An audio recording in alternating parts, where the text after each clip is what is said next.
Cricket से जुड़ी तमाम खबरें, वर्ल्ड रिकॉर्ड, आईसीसी रैंकिंग और आने वाली सीरीज के शेड्यूल से बाखबर रहने के लिए सब्सक्राइब करें बीओ ऑफिशियल चैनल को और दबाएं बेल के बटन को ताकि आप हमारी लेटेस्ट वीडियो सबसे पहले देख सकें। शुक्रिया।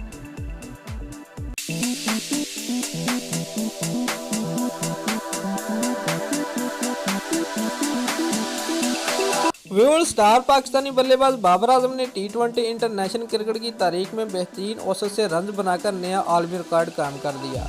उन्होंने 2016 से 2018 के दौरान 21 मैचेस में 57 की औसत से रन बनाकर भारतीय बल्लेबाज विराट कोहली का बेहतरीन औसत से रन बनाने का आलमी रिकॉर्ड तोड़कर ये संग अमील अबूर किया।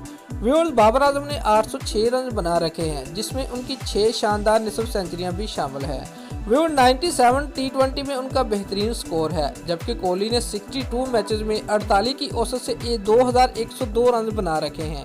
इसके साथ साथ बाबर आजम टी20 क्रिकेट में मुसलसल 3 निसफ सेंचुरियां स्कोर करने वाले चौथे पाकिस्तानी बल्लेबाज भी बन गए हैं।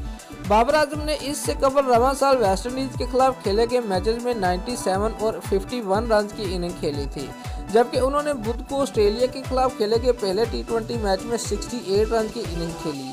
पाकिस्तान की जानब से इससे कबल शाहिद अफरीदी, उमर अकमल और मोहम्मद हफीज़ को भी मुसलसल 3 इनिंग्स में निसफ सेंचुरियां बनाने का एजाज़ हासिल है। दोस्तों, अगर आपको हमारी ये वीडियो पसंद आई है तो लाइक और कमेंट लाजमी करें और हमारे चैनल को सब्सक्राइब करना मत भूलिए। शुक्रिया।